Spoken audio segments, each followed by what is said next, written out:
you doing? Wait, what? Why? Fine, go ahead.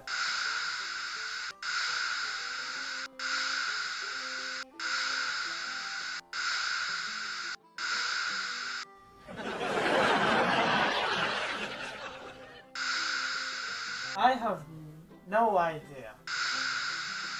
Well, you know, actually, I was thinking about filming a review.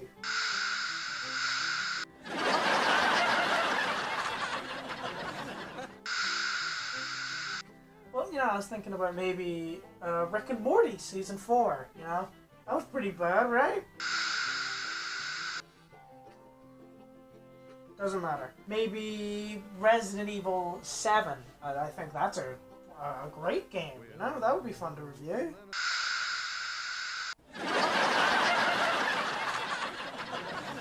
Wait. Oh. I know what that is. Oh no. No. Not that. Anything but that. Listen. I'll review Tall Girl. How about Tall Girl? Expelled? The Last of Us fucking 2. I'll do anything. Anything but that. Don't make me say it. Don't make me say it. Don't make me say it. Mr. Iglesias.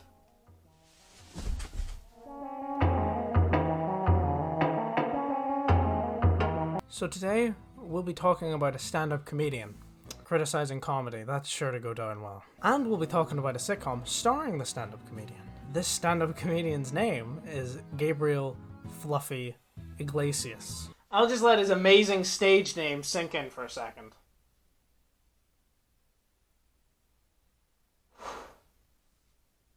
I don't even own a watch. Why the fuck did I? I'll just let his amazing stage name sink in for a second.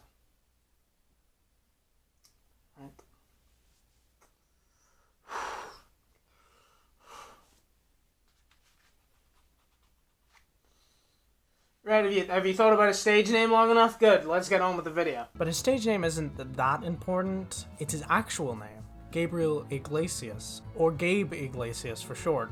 Why am I mentioning his name? Just read the title of the video, or listen to my next sentence. The name of the show is Mr. Iglesias.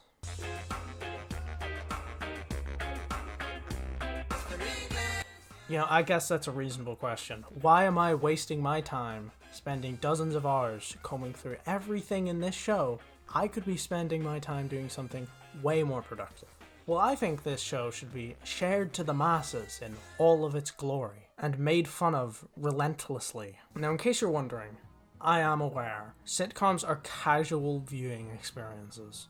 They're not meant to be very hard to grasp because, well, they're made for kids. They're PGs. This show, however, is not a PG, it's a 12, which means that it should be a little more adult than these PG shows. So let me convince you, beyond a shadow of a doubt, that Mr. Iglesias is a pretty bad show.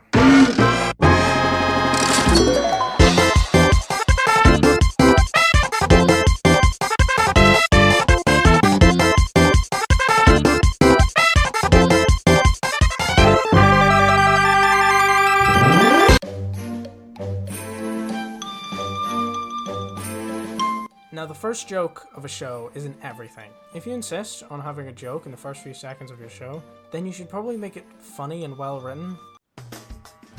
Alright, it's the last day of school and we got 5 minutes to go over all of American history. Wiped out the indigenous people, oppressed the blacks, did some good stuff around World War II, and now the sun is setting on our empire. So here's the problem with this joke. You're creating a divide with this sort of humor. Around 50, 40, 10. I know that's not a divide, but shut the fuck up. The 40 are people that like that sort of humor and will keep watching. The 50 are people who dislike that humor because they're just sitting down with their family to watch this show or find this way of preaching politics to be uncomfortable. And the 10 are two very contrasting types of people. They're either racist or think that anyone who found that joke offensive to be racist. Yeah, I guess we did cover it all. Yeah, and even some stuff that didn't happen, like landing on the moon. This just isn't funny. I'm sorry. It's pretty poorly delivered, and it's like really easy to make that sort of humor. You know, here. Jeffrey Epstein didn't kill himself. Is that funny? Probably not, because naming a conspiracy theory for shock value, surprisingly enough, doesn't constitute as well thought out humor. Oh, and there's a Reddit joke. I really gotta get you off Reddit, Lorenzo. I mean, this section probably could have been called the first 10 seconds, really.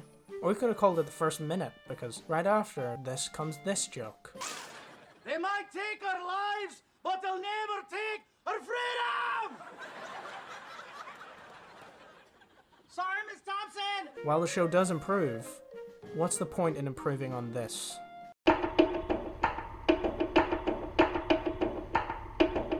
So every sitcom has pretty recognizable characters. Mr. Iglesias is no different. They have an all-star cast like Mr. Iglesias, a very likable character who doesn't drink and prefers ginger ale, which is something I would prefer in a teacher. He also teaches the delinquents, and they end up beating the advanced students in a Jeopardy-like game. I wish that he was my teacher in my local area. I would request him. Miss Madison. She's the principal, who is crazy and a rather lustful woman. I'm not even taking this from like a plot synopsis. Of course, while sometimes coming across as egotistical, she does have the best intentions for her students and faculty. Oh my god. Tony, he's a loser gambling addict who doesn't try in the workplace, isn't inspirational, and is creepy towards one of the other faculty members. Miss Spencer, known for her height and joyful demeanor. She is quite naive, but has good intentions. Not as good as Miss Madison or Mr. Iglesias, but good enough. Mr. Hayward. Mr. Hayward is an old man. Carlos. Carlos is a tough administrator with no love for the students. He has a close relationship with his mother, and is perceived as quite pathetic. He's not incestual. Coach Dixon. He is the coach. He is an alcoholic and is teased to also be a drug addict. He is also teased at being racist. But who cares? It's never said out loud, so it's probably not true. Marisol. She is a bright young lady who is quite political and is Mr. Iglesias' favorite student. She is shown to be similar to Mr. Iglesias, but nowhere near as lovable. Other students, they don't matter until I mention them, so I'll say their names here. There's Rakeem, who's into sports. There's Lorenzo, who's a conspiracy theorist. There's Mikey, who's in love with Marisol. There's Walt, who's fat and has a deadbeat dad. And Grace, who is annoying. That isn't her character, that's just my opinion.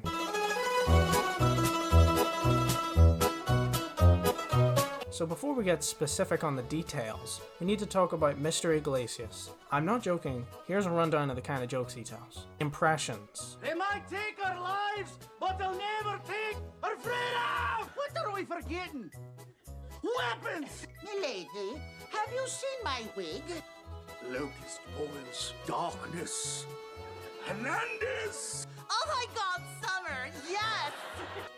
And I told him, look, I don't play, baby, okay? If you bring that weak-ass game up in here, it is gonna get sent.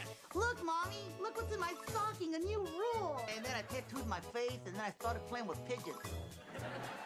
Fly, pigeon, fly. It's simple. We're gonna fight the dog ears off those books. We're gonna go 12 rounds of American history. Fly, pigeon, fly. Stop that. Crikey, mate. I'm gonna protect all you little Joeys from them dingoes. Who are we gonna beat? Nobody! References. I really gotta get you off Reddit, Lorenzo. Hogwarts. Well, I'm gonna go say hello to my little friend. And just being mean to people. And I've got a spirit animal with all the answers, and her name is Marisol. But that's Marisol you got. Hey, you see what I did there? Yeah, embarrass yourself? Yeah, I saw it. Mr. Iglesias is presented as this lovable teacher who always has the best intentions. He always does what's best for the students, and by that description you're probably thinking, this is a joke. The joke must be that he really hates his students and everyone fucking hates him. Look, Mr. Iglesias, it's really easy to believe in ourselves in here. Yeah, you make us feel safe like Like a baby kangaroo in your pouch.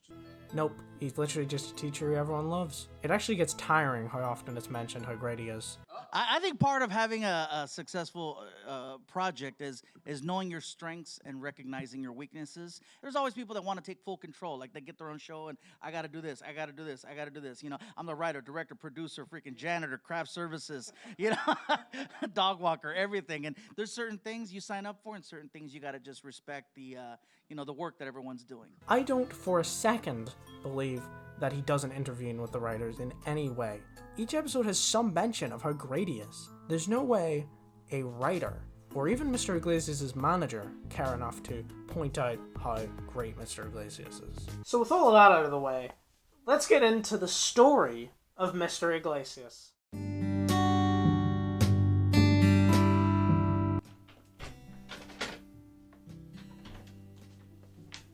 Hey, Sans. How's it hanging?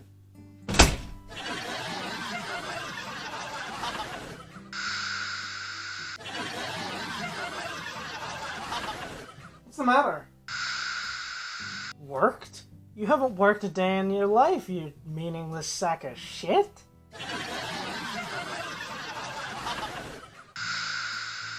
I don't give a fuck. Fuck you. You homeless alcoholic fucking child. Yes, yes, laugh for me. Laugh. Me, I said that. Me! Of course, most sitcoms are episodic, but because it takes place over the school year, that means there is a progression of time, even if it is slightly hard to follow. So let's go over some really bad parts of the show, starting with episode 1. They really are going easy on us with this episode. There is some characterization, it's pretty subtle. So here's Grace, she has a fear of talking in front of people, and to explain this, they go about it in a very subtle way. As the rule of show don't tell dictates, you should always show a character's personality instead of outright saying it. I want you to tell me something you learned this year. Grace, you want to make me look good in front of Principal Madison? Grace talks in front of people now? I thought she had social anxiety. You'll notice this about the show. Characters laugh at Mr. Iglesias' jokes. Even the extras do. I love just looking at the extras in scenes where they're just rambling on about stuff I don't care about. The first episode is just about all the main characters getting counseled out. Mr. Iglesias decides to step up and defend his students and get them back to school.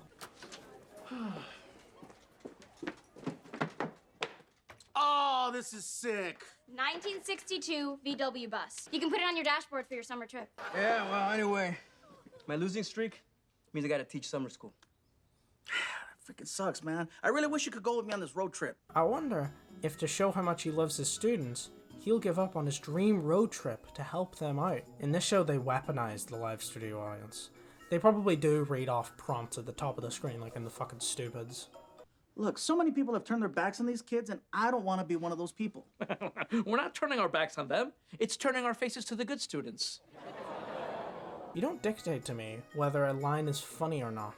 I find this line amusing. I know what he said was bad, and yes, he says pretty mean stuff over the entire season, but I shouldn't be told how to feel when I'm watching a piece of media. There are a lot of oohs in this first episode. I don't know why they thought they needed any at all. It's not hard to grasp what is bad and what isn't. So, Mr. Hayward obviously has this really deep moment as he explains why he stays at the school, and you know, it's really heartwarming characterization. Gabriel, when I was about your age, I got a job offer at a private school. Then at lunch, a couple of kids got in a little scrap. As I was stopping the fight, one of the kids hit me, and that's when I knew I needed to be here. See, I knew what that kid was dealing with at home. And I knew what would have happened if that kid had hit any other teacher. I'm sure the character will do great, and he finished off with a compliment to Mr. Iglesias. You were one of the kids that let me know I was doing the right thing. Now, I get it. Mr. Iglesias doesn't get a lot of recognition. Come on, Paula. We both know you should go with me. No one teaches history like I do. I know. You're good. Fired? Why would you get fired? You're the best teacher in the school. He really deserves more. I mean, the show's only named after him. Also, He's an executive producer on the show. I wonder if this show is him praising himself. So there's some other stuff in this episode, like Grace's ability to hack, which is never brought up again. Grace, we talked about your hacking problem. You think maybe you can hack back into Principal Madison's dating profile? Which one do you want? What? Someone synced a rat to one of my servers. A remote access tool. We're being hacked. By Loxat? I don't know. But we've been so careful. How could they find us? And Miss Spencer is extremely competitive in this episode, which is never brought up again either. How about you, Gabe? The usual? Ginger ale on the rocks? Yes, can I also have a lime in it? I ain't driving.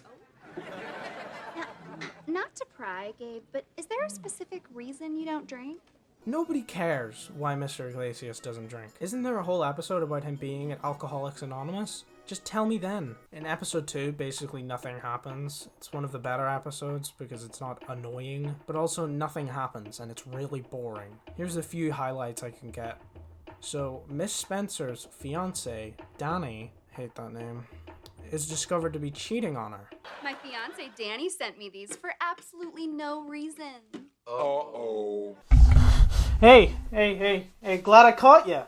There's some sexual humor coming up in the next part. So I hope you're able to handle that, or else you're gonna be in some trouble.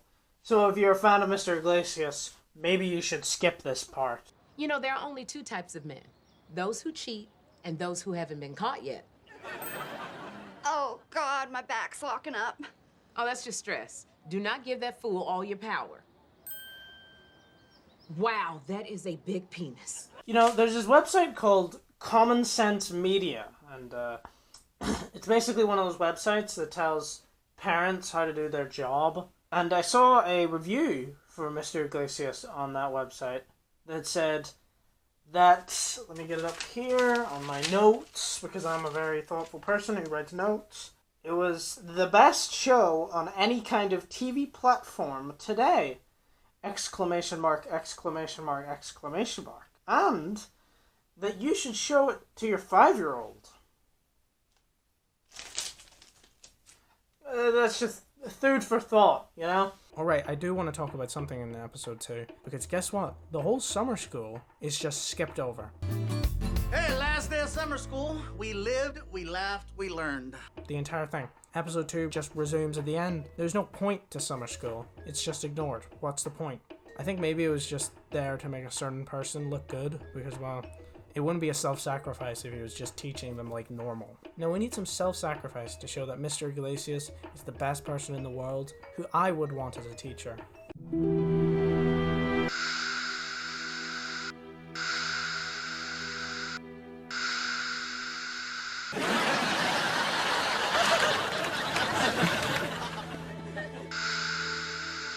Yeah, it was alright, but like, maybe you should make it true?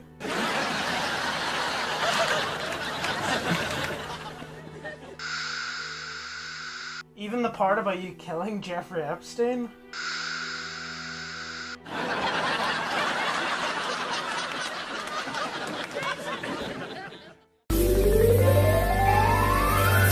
Every show has a niche. Here's some examples of sitcoms.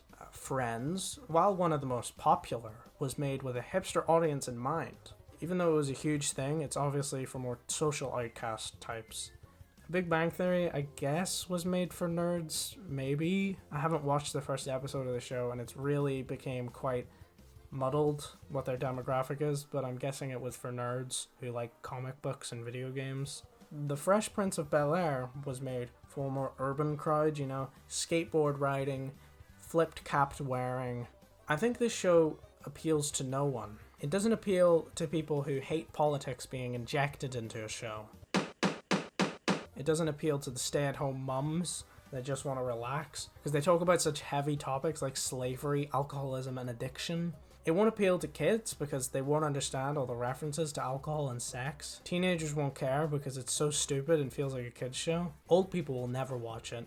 It appeals to no one. They laid out this show so weirdly. Why did they think this sort of structure would work? Where there are so many different parts of the show that the only person that would watch it is someone who wants to take the piss out of it, or someone who is already a fan of Fluffy. Episode 3 is where shit hits the fan. The other episodes, while terribly unfunny, bland, and boring, this episode introduces the worst aspect of the show: the political commentary. Everyone nowadays knows that to score points in an audience's book is to support their political beliefs. It's really easy. Just say something that is agreeable and act like you're breaking new ground. Racism is a bad thing. Nazis are bad. Rape and murder is bad. America.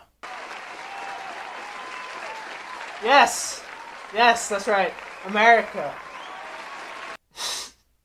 What a shitty fucking joke. That's the worst joke I've ever made. During this episode, Carlos introduces a policy that all students have to wear clear backpacks in an attempt to get the title of Security Tsar over the school to put it on his business cards. So of course, Marisol objects. This will become a trend. This is an injustice. It's clearly unconstitutional. And Carlos snaps back with, That's adorable. Mr. Iglesias probably taught you that you have rights. You don't. You're students. did you know that this show is rated 12? Just remember that. This is kids show level shit right here. I don't need to be told if something is bad to say. I'm not a moron. I know how to feel about this, and I'm sure the audience knows. So as most shows of this nature, there's usually an A plot and a B plot. The B plot is usually pointless and boring and unfunny. The B plot is that Abby has to move out, and Tony has the idea to have her move next to Mr. Iglesias. So it just happens with basically no conflict, and it's never brought up again. At the time of writing, no plot has included this in the show. So back on the A plot, a protest has started against clear bags. Then to not get suspended, teachers are brought to make sure they aren't absent. Walt leaves. Best part of this protest was missing class. I'm out. Mr. Iglesias makes a very agreeable statement. Let's be honest. Walt lasted a lot longer than we thought he would. And you can tell, because every student nods their head after he says that. Then in a random cut, everyone is gone from the protest, except the main characters. Geez, I guess they must not care. Then all the characters leave. Hey man, what are you doing? Have you never heard of facial recognition software? You just uploaded my image to the black helicopters in the sky. Oh my God. I'm sure you're wondering, why, oh why, is there no Wi-Fi? No, you can't do that. The internet is my best friend. Kaboom! Dang, Mr. Hernandez, your meanness cured Grace's social anxiety. And my meanness can ban the Fortnite Club. Sorry, Marisol. It's not worth the risk. And Marisol then wins. Oh, Carlos, it looks like you didn't do what I told you to do and end this protest. Close, but no security czar. But the clear backpacks are still there. The backpacks are non-refundable. Can we just keep those, please? Fine. The way it works out is so fucking stupid. It's like, oh, he gets rid of every other student except one, then he loses, and she also loses at the same time. What's the point? Now remember, in the next part, that this is a 12, not a PG, a 12. You won. You did it. What are you talking about? We still have to wear these. So, you have nothing to hide. They're not so bad. No, you don't get it. It's not just about a clear backpack, Mr. Iglesias. It's what it represents. It's the presumption of guilt. Do you think kids at rich schools have to wear these? No. Because their school trusts them. You know, living your whole life with everyone thinking you're always about to do something wrong takes a toll. But what does it matter? I'm the only one left. What a profound message. You might as well have her stare into the camera with emotional music behind her, saying all this. Why does she have to explain this when Mr. Iglesias clearly fucking understands what she's talking about? Do you think kids at rich schools have to wear these? No. Because their school trusts them. Right. And our school is saying, hey, we know you're just minding your own business, but do you live in this neighborhood? Great writing. I know making a show must be hard. It must be pretty hard to just show people why it's a bad idea to use clear backpacks. There isn't even a scene of Carlos taking stuff from the students to show that their privacy is being breached.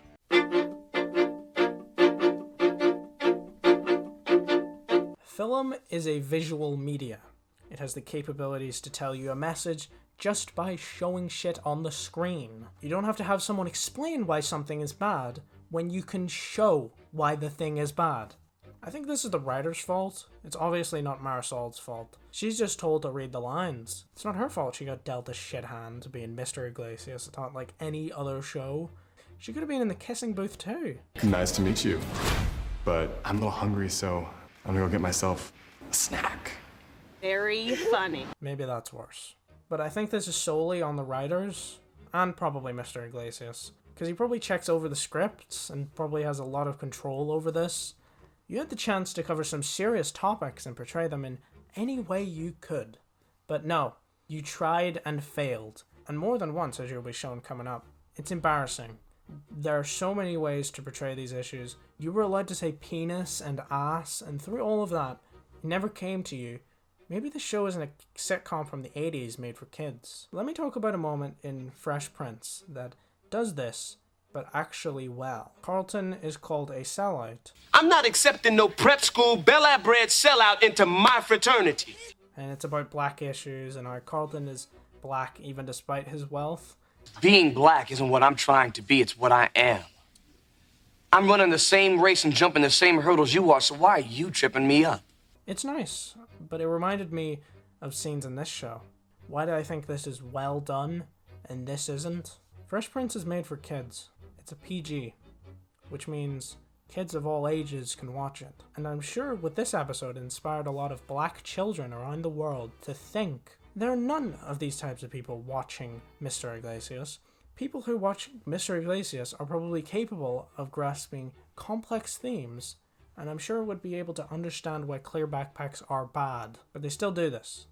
Like it's a kid's show, which it clearly isn't. Going back to the Fresh Prince, last time I checked, Will isn't a recovering alcoholic, and Carlton isn't a gambling addict, sex-hungry freak. Why does this show have all these mature jokes? Like blatantly talking about sex multiple times, saying ass, penis, breast. But the way it handles political themes is on the level of Miraculous Ladybug's message of don't be mean to people. I think that show's probably more subtle than this. It never outright says that. You know, I saw a review for this show on IMDb that said that it was too political. I wonder why anybody would think that. I wonder why. So episode 4 is about adults, I guess. I mean, at best, this episode is about how adults don't have their lives all together, which would make it just Big Mouth. And at its worst, it's about how Mr. Iglesias doesn't always have it together, even though he's big and famous. Now, in any show, there wouldn't be any question about this. This episode is to teach teenagers that even adults don't have it all together. But the fact that this is not only Mr. Iglesias, but also coupled with this line. That is so messed up.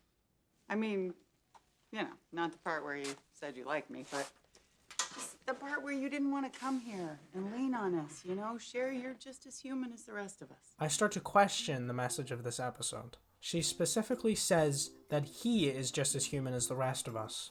The fact is, Mr. Iglesias, everybody knows you're a human. And you being a human is one of the reasons I'm not making a bunch of fat jokes and jokes about you being bald. And I would also be calling you a talentless, egotistical twat twice as often. But this show that you've made makes you look like a talentless, egotistical twat. I said twice as often, so I can't say it again. So what's all the fuss with episode 4? Well, here's some stuff. So this character is introduced. I think her name is Love Interest. I think that's what it says. So Love Interest is only in 2 episodes, and is mainly featured in this one episode. There's some very painfully awkward scenes in this episode, mainly because these 2 people have no chemistry. The truth is, I've been going over there to avoid seeing you. And you came here to tell me that? Oh, baby, you suck at avoiding people. I know. I'm not good at it. They feel like they're talking through each other at the wall. I mean, I know I shouldn't judge people based on their acting career. She was in the masterfully done autobiographical film, Larry the Cable Guy, Health Inspector.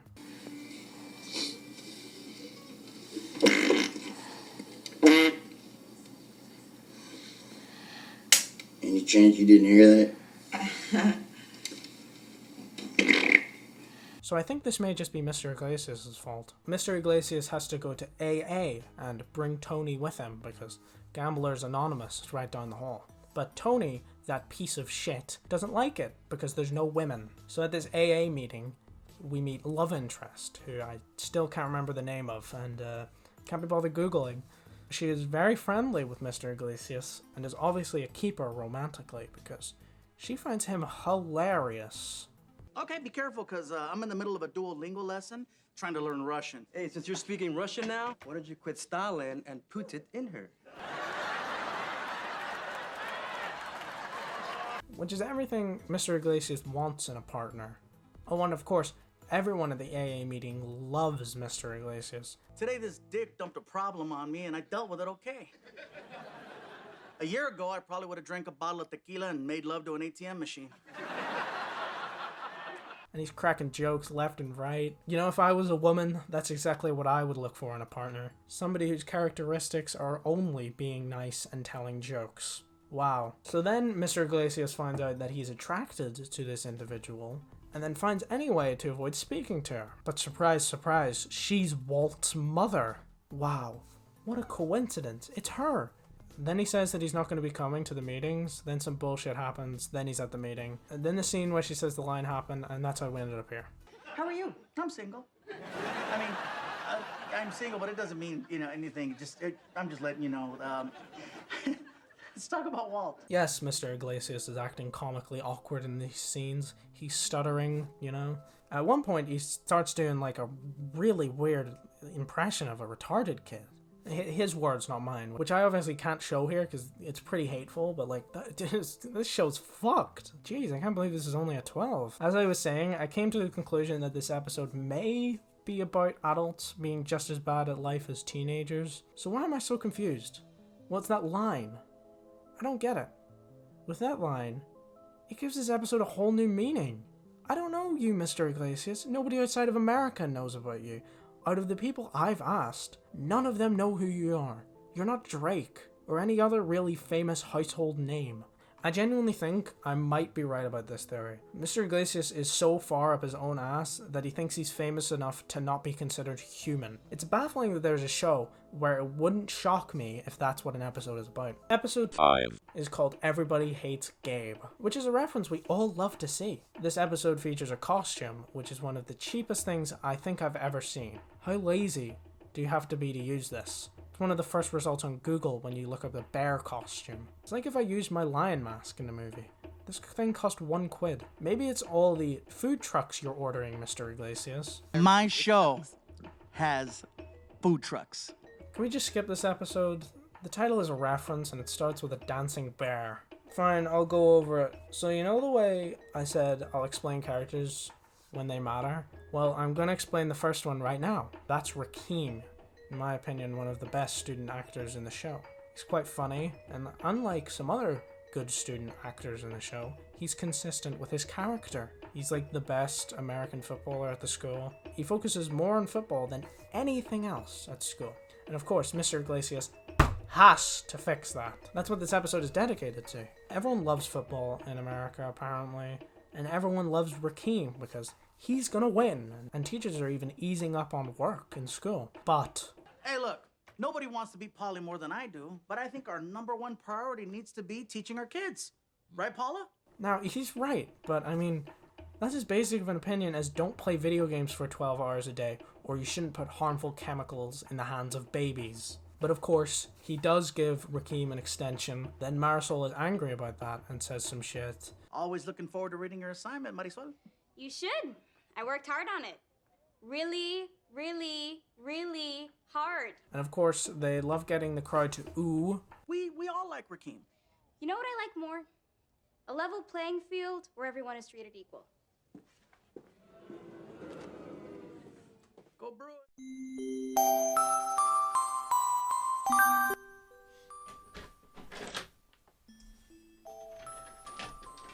Hey, Sands.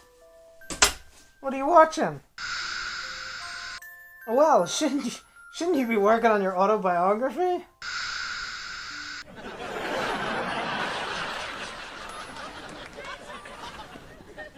But Sans Sports isn't everything.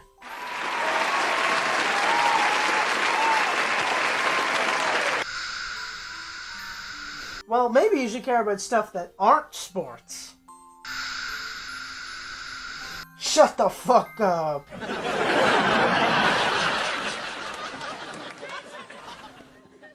Rakeem says something mean, then he has to do the work again. Then everybody hates Gabe. And now I can admit, this is one of the most cleverest uses of Mr. Iglesias being a loved teacher, because the scene at the beginning contrasts the one at the end.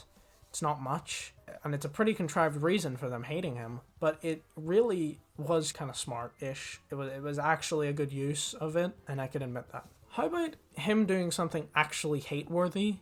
If he's willing to help these kids no matter what, then prove it.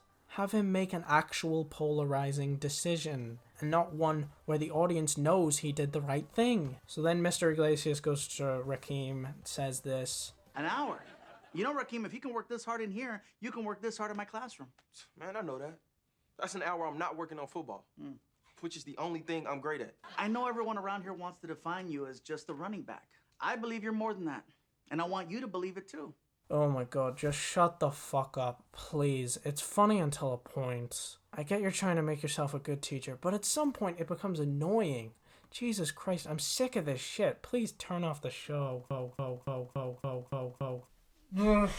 what the fuck?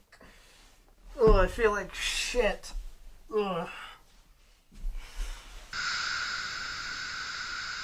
What? What have I been doing? Watching what? Didn't you finish that? What is it? Wait. Are you talking about Mr. Iglesias? I can't tell if this episode is the best or worst of the show, because it throws everything up until now, and stuff in the future, into the fucking air. What does it throw into the air? It's basically all laugh track. There's room for interpretation of what's being said. All we know is the funny. It allows for insight into a character that I really didn't like up to this point, and made me like the character more. But it also never allowed me to appreciate this character, because they just stayed the same after it. And it made me ask questions. Like, how the fuck did they fuck up this badly? The oohs and the clapping have been a way to say what's a good opinion and what's a bad opinion. Halfway through the show, you can't just unshit the show and make me not wonder what you're trying to say. So here's a rundown of the plot. Lorenzo is late and Mr. Iglesias wonders why. It is explained to him that he's being bullied. Then he goes to find out by who. It's a girl called Rita, who is supposed to be threatening and apparently has a criminal history, but, well, I don't see it. So they find that out and tell the principal. She doesn't believe that a girl is bullying a boy, so doesn't care. Then it turns out that Rita called Lorenzo a negrito. Because I heard her call him Negrito. Negrito? Oh, wait, hell no! Which directly translates to Little Blackie. I know, it seems bad, apparently it's not. So they call her into the office to get suspended. But it turns out Lorenzo likes her, and apparently Rita does back, despite basically not being shown as such until Lorenzo says he likes her. Then the episode ends. There's a little more that I'll explain later. Let me talk about why I don't know if this works or not. So take this clip. A girl bullying a boy? Get out of my office with this mess. You can't just dump that on me. There's no sound, nothing. Is what she said bad? I can't tell. I'm having a hard time processing this. I mean, obviously it's bad, right? To have this viewpoint? I mean, it's ignorant of the real world. But then there's no ooh. It feels like they wanted Miss Madison to be bad this episode and get some oohs. So far in this show, I've used the shocked oohs to tell me how the people making the show felt. I know they're supposed to tell me how to feel, but I see it as the opinion of the showmakers. So, does that mean the show doesn't believe girls can bully boys, and the term negrito is a fun term? Negrito? Oh, wait, hell no! that's funny how she freaked out about it. This show has attempted to pander to its audience, and in this episode stopped. Why? I don't know. Outside of these scenes and other locations, it's pretty blatant with its messages, but here, it's weird. It feels like too much too late, and I will never understand why this episode is like this. Now, another reason I don't like this episode, but also do, is because Lorenzo is actually given a character and is actually funny and interesting. Hey, girl. So, I was thinking, right, about how things went down, what could have been, and what still could be. You know what I'm saying? You stupid.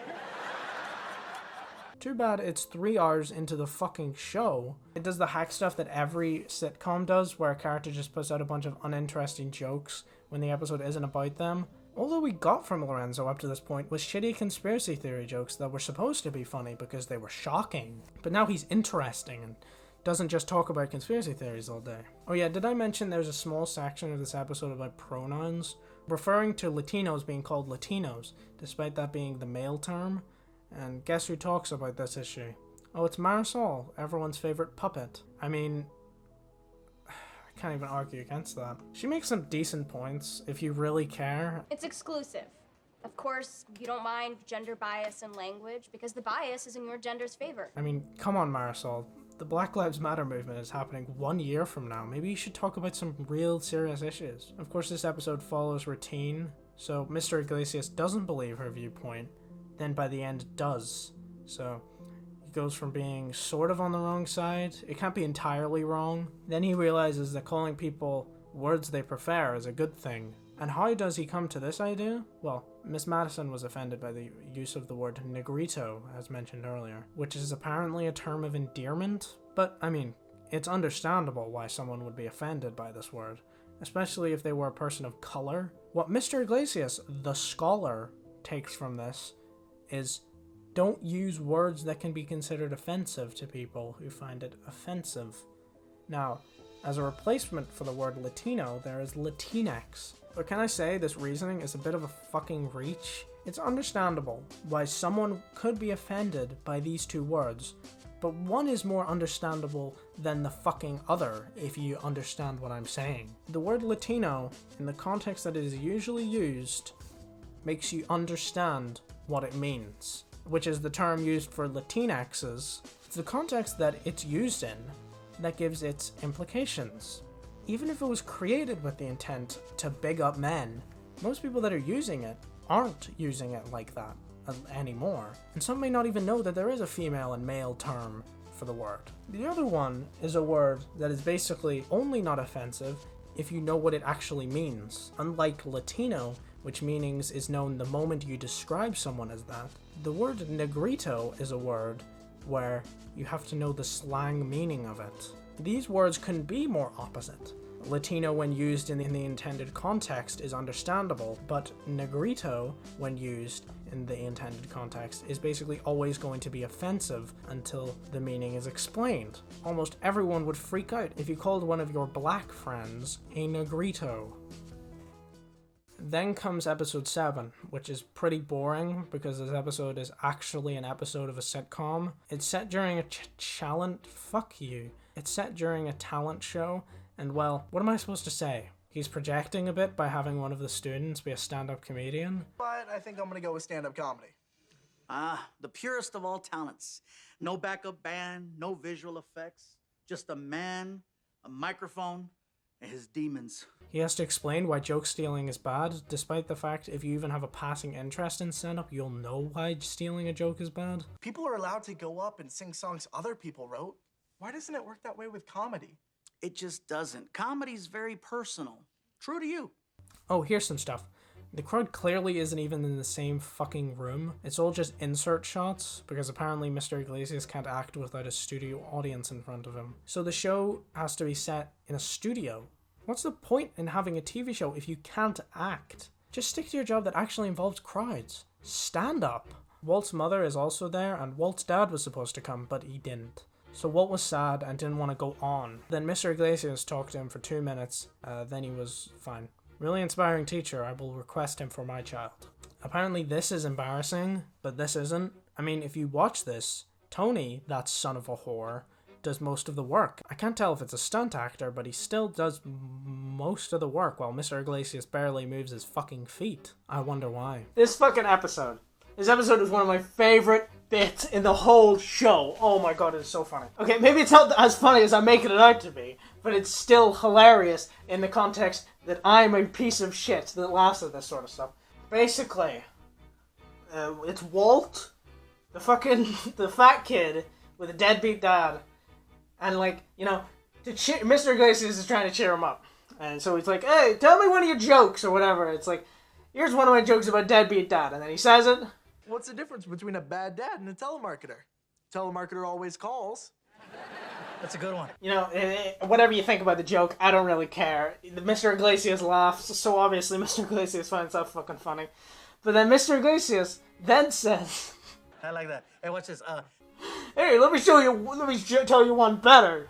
That's not gonna make him feel fucking better. This is you're right. That's how you make people feel better. You just tell them a better joke than they.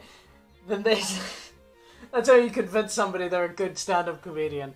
You fucking tell them a better joke than they made. How many bad dads does it take to screw in a light bulb? None. Your mom does it. Well, it's probably not even a better joke, but I mean, it's sort of presented like it's a better joke.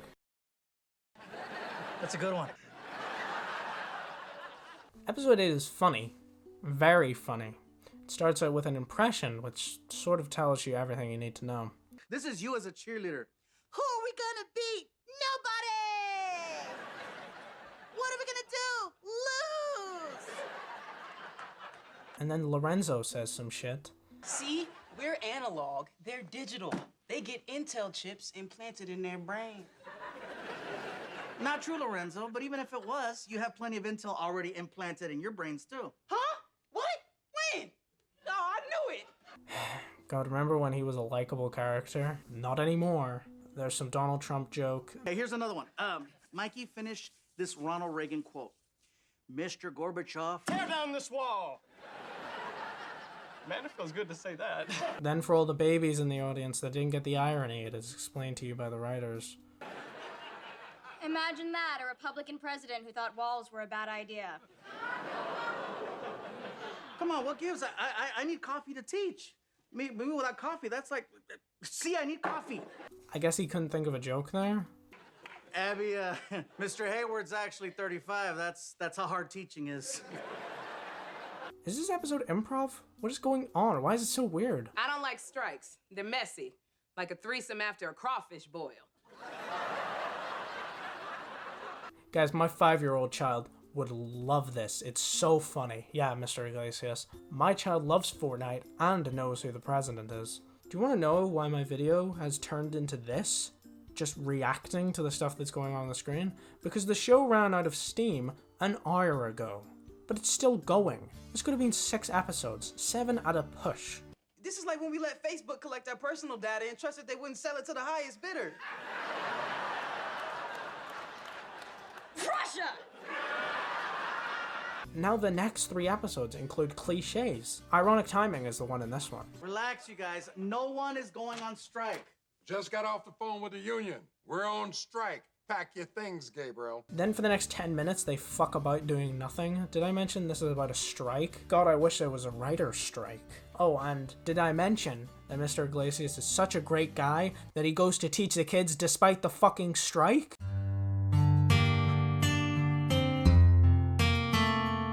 So maybe I've been a bit negative. It feels maybe I'm only being negative. What do I like? Well, it's not very interesting to look at. It's pretty peach, and that's about it. It's basically like any sitcom in that regard. I quite like some of the characters. Carlos is funny. Coach Dixon is funny. Mr. Hayward, while not appearing a whole lot, can be funny. I'm pro pay raise, but anti-strike. Hey, can't we just get a pay raise without a strike? Maybe we should just ask nicely. Huh? Why didn't I think of that, jackass? Tony has a few funny lines. Look, you just look deep into Rita's eyes. Speak slowly, so she knows it's important. But make sure whatever you say is a lie. Rakeem is the best student character. Lorenzo is likable when he's not screaming. So he's funny in one episode. I don't know, Grace has her moments, even if she is really obnoxious. I don't see the point in not liking any other characters. The other students don't really have a choice but to read the shit they're given. I mean, one of them was on the Big Bang Theory. I can't be angry at him, he's gone through enough already. But who do I think is really the problem? Who's the thing holding back the show from being bearable? Miss Madison. Oh, well, and Mr. Iglesias, but I want to talk about Miss Madison. So, you may not know, but Miss Madison is also a famous comedian. Her name is Sherry Shepherd, known for accidentally saying she believed in the flat earth. Is the world flat? Is the world flat? Yes. I don't know. What do you think? I never thought about it, Whoopi. Is the world flat? I never thought about it. You never thought about whether the world was No, because round or but I'll tell you what I've thought about, how I'm going to feed my child. And that's about it. I don't know, and I don't care. I'm not here to talk about her beliefs in the flat earth, or well, her agnostic view. So I've seen a few of her bits, and to say they're adult is... This what scared me. I didn't see one Asian in that nail shop. Not an Asian. And y'all know any nail shop you go that's legitimate got at least 3-4 Asians. Hello, where your name? Pick your color. No, but none of that. All the nail people was Mexican women. They didn't speak any English. Not at all. I had to do, I put my name on a sign-in sheet. It was all this music. Probably justifies. Why is she in the show that's basically an 80s sitcom, but in the modern day and significantly more stuck up? Well, maybe it's probably the fact that her and Mr. Iglesias are friends in real life. Probably unlike him and Tony, they barely have any friendly moments on screen, so off screen they probably don't make any eye contact. But the point is, they're friends. Now, if I was friends with 6ix9ine, would I want him in my new hip family sitcom? No, because, well, he's probably a bad example, but you get my point. What I was trying to say was, she's not a good fit for the show. Let me point out this part. I don't like strikes. They're messy. Like a threesome after a crawfish boil. And this. Wow, that is a big penis. Oh, and... You don't need to teach a class to stay sharp, Miss Mads. You're looking sharp anytime you pour yourself into a dress. Oh, so now we have another cast member being praised. This isn't the last time this happens either. I know she acts like, whoa, which is justified, but I mean, she's the second billed cast member in the opening. It can't be just me that feels like this joke is a little weird and probably wasn't written by Walt, the comedic genius. Anyway, back to it. So the gang, being thwarted by Mr. Hayward, Then you understand I have to break his arm. decide to meet at a local bar, cafe, place. It's featured a lot, but it hasn't been important until now. It's called DeGrassi. I can't remember what it's called. Leonardo DiCaprio. Don't put that part in. Don't put that joke in. But how did they get there? Well, by Mr. Iglesias' self-indulgent fantasy of owning a hippie van, which he already owns several of in real life, so his character has to drive one, of course. Oh, and by several, I apparently mean $3 million worth, or £2,301,000 fucking collection. I would act surprised, but I'm not. Oh, that's why the green screen is so shit. He doesn't want to bring his toy bus outside and get it dirty. Listen, I don't want to be mean to him. I mean, come on. He has enough trouble in his life. I mean, he just released a Funko Pop. He's probably losing his mind at this point. Then, while at the bar, Miss Madison shows up and says she's going to start teaching again. I think I'm going to dive back in next semester. You know, plenty of principals teach classes to stay sharp. But that's never brought up again, which is something I'd like to talk about.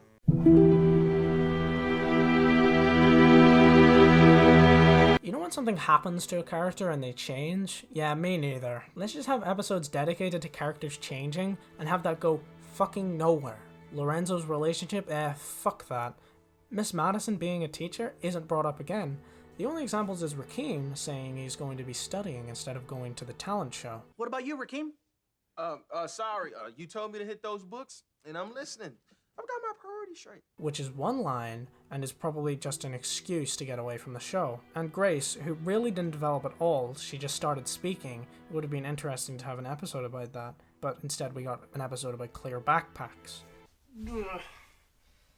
Sans? How many episodes are left? Ugh, that's like an hour. Fuck. Mr. Iglesias. Remember in episode 2 when there was a penis joke? Well, that was regarding Abby's boyfriend's penis. Wow, that is a big... His name is Danny, my least favorite name for any character in any show or piece of media. If you name any of your characters Danny, you can go fuck yourself. What a shitty name. Hey guys, isn't it great to be back with our kids? I got a standing ovation. That's awesome. Tony's kids didn't even notice he was gone.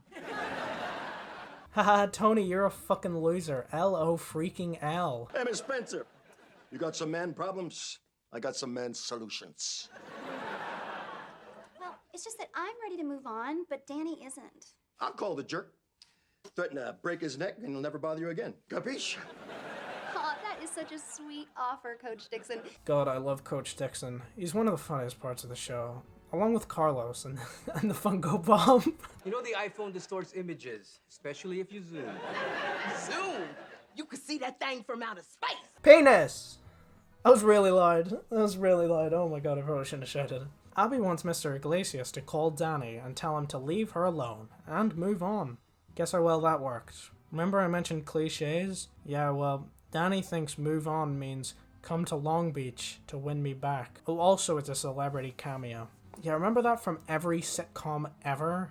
When Abby said you're probably the greatest person she ever met, she did not do you justice, my man. God, that's great to hear. So Danny is also portrayed as a perfect guy? Who does that remind you of? But the thing with him, he's a bit naive and can't get social cues, so he's a really flawed main character. So they go to the bar. It's so much harder in person.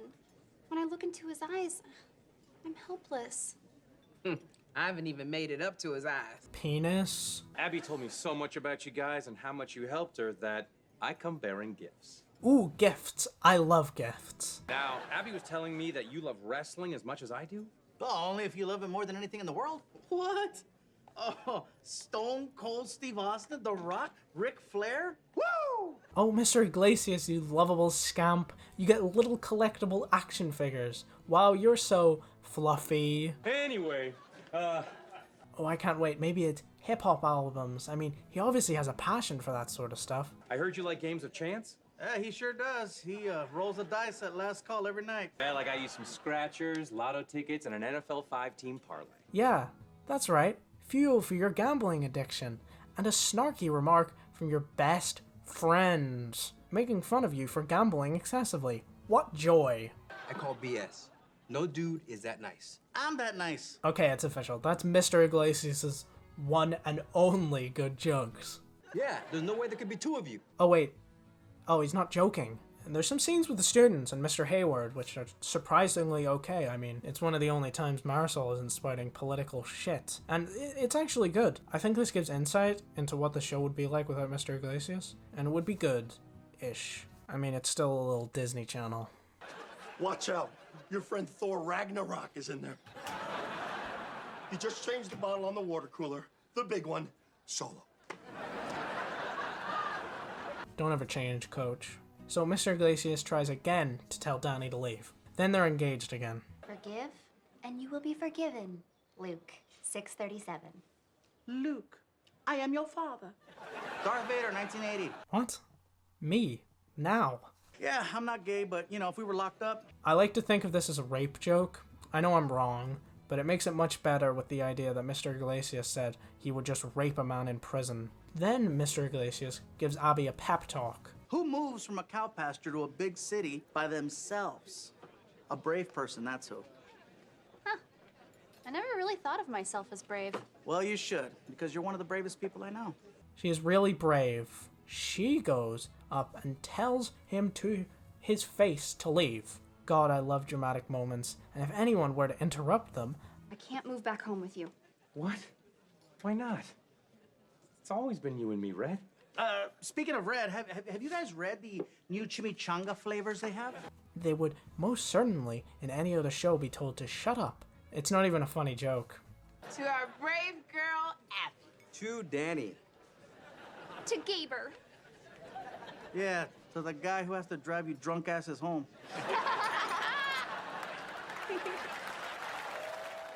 And the series ends with one last joke and everyone laughing. Alright, there's still this last episode. Hey,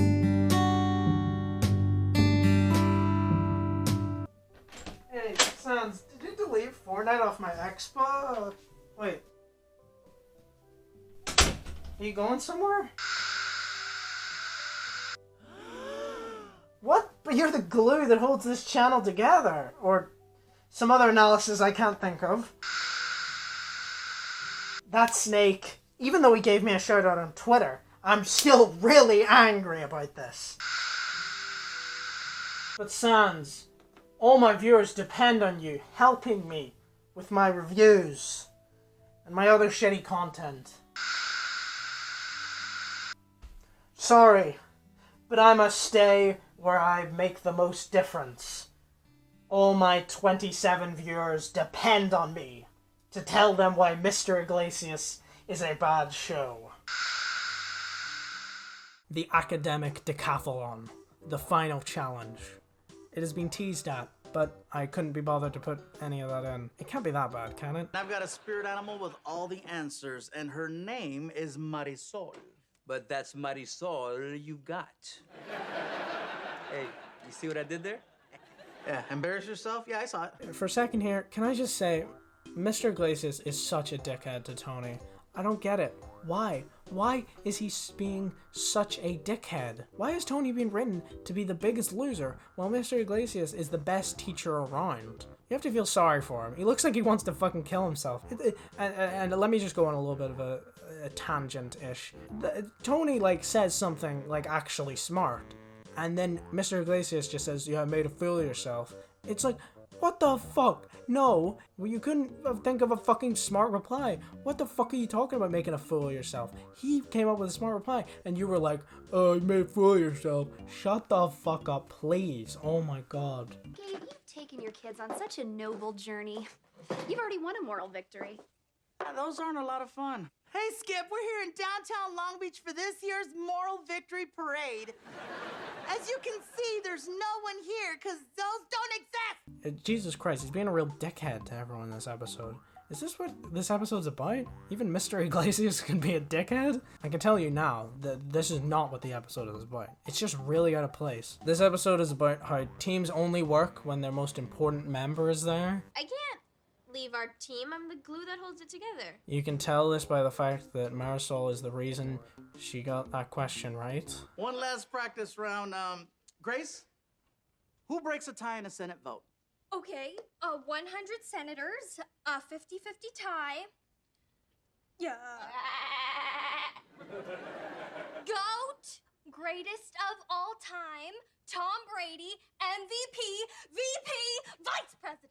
So I wonder if she's going to move to the honors class because that's better for her. They also stole a joke from Wayne's World, which is infinitely funnier. You know, ain't no shame in moving merch.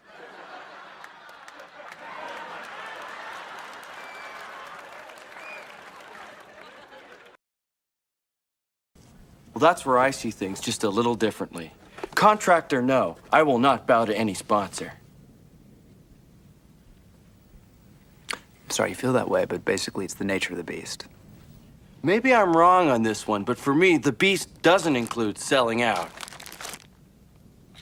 God, I wish I was watching Wayne's World right now. Oh, did I mention Miss Madison is leaving? I got great news, gang. So great. Turns out the principal of Lakewood suddenly left to spend more time with his family. And I was just offered his job.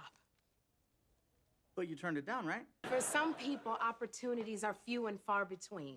But what about the opportunity you have here? What the heck? She's the sticky object that holds the item of conversation together. You want to win as much as I do. I know. And apparently that's a bad thing. Hey, writers. It's me. I thought I would tell you about this thing. It's called subtlety. It's a pretty underground sort of movie term that only like movie heads know about. It's pretty hard. Maybe you should look it up. I don't know. It's just, you know, think about it next time you're writing, you know? Alright, see ya. See ya. Isn't this decathlon important to you? It is. but not as important as you are to me. Hey, 2 times in a row. Oh, who could have guessed? Who could have guessed we would bump into each other? Subtlety, it's a real hard thing to get right, you know? It's not like it's just not saying what a character thinks, and fuck you, bitch. Oh, hey, two times in a row.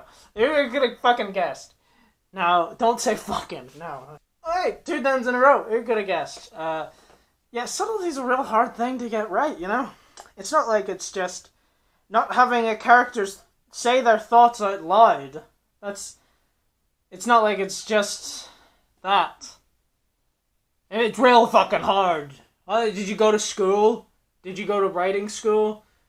They mustn't have taught you that there. If you're a professional writer, they must have fucking forgot that in the course, you know? They also must have forgot to tell you that, you know, just because there isn't enough mental illness. No, fine, I'm not making that joke. I was gonna make a mental illness joke and say, like, just because there's not enough mentally ill people represented doesn't mean that you have to be mentally ill to write. I'm not doing that. You're really going out on top. That is my favorite position. Sex. Miss Madison leaving is handled horribly. It's for like 10 minutes. They could have just removed it and had a joke where Mr. Iglesias speaks Spanish, and it would have been better. I think that it's because there's already Marisol switching to honors and the academic decathlon, which makes it literally impossible to flesh out this kind of subplot into anything meaningful. I am just a teacher, standing in front of an administrator, asking her from the bottom of my heart, please stay. Okay.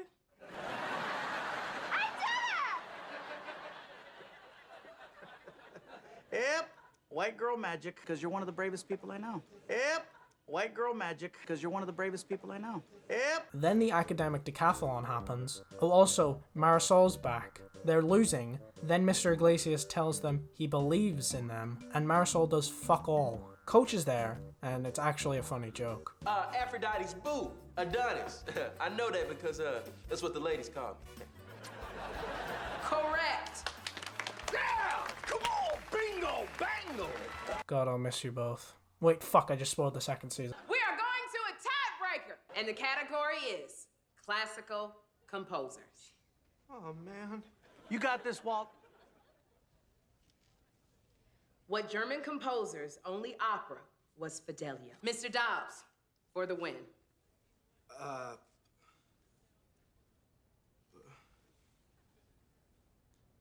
No woman, no cry. Bob Marley. Sorry, that is the wrong answer. You lose. Then they win with the power of Mr. Iglesias believing in them despite everyone else not. Then there's a toast. Hey, listen, I'd like to make a toast to Paula deciding to stay here at Wilson. Well, a very special teacher gave me a compelling reason why. Remember, you can't be praised without also praising Mr. Iglesias. What a truly awe-worthy moment. And it ends with one of the only times these two people act friendly towards each other in the whole show.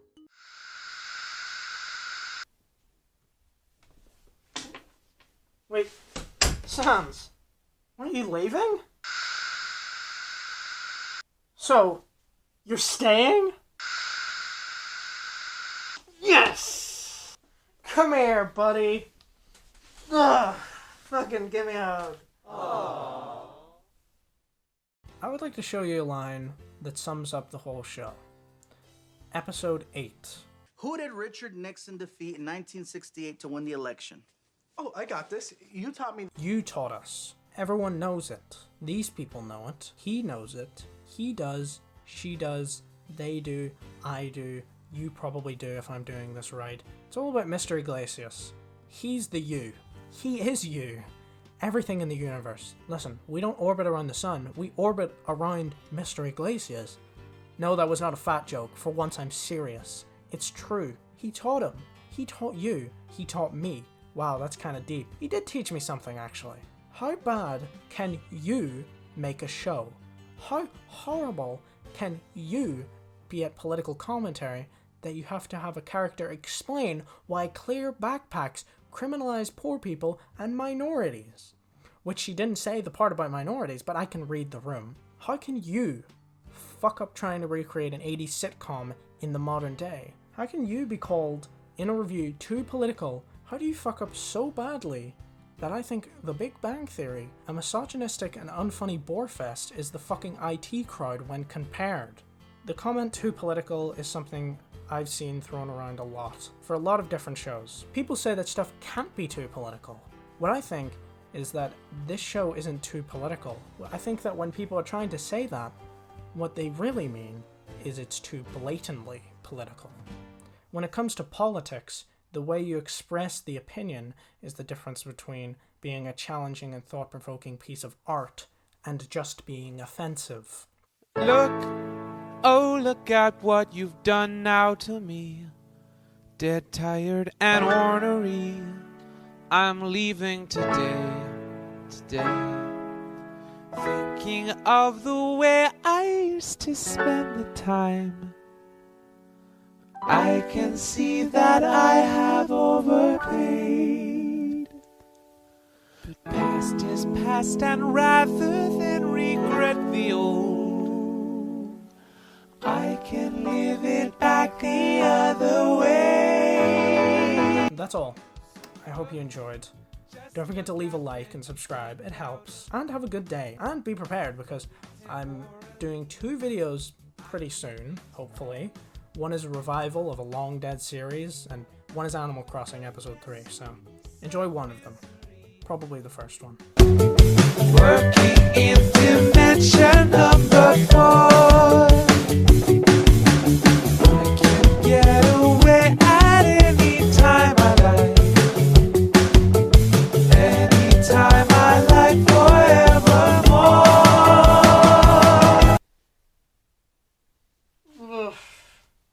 Wait. Sons! It's finally over! How long were we in there? Ugh. Must have been days.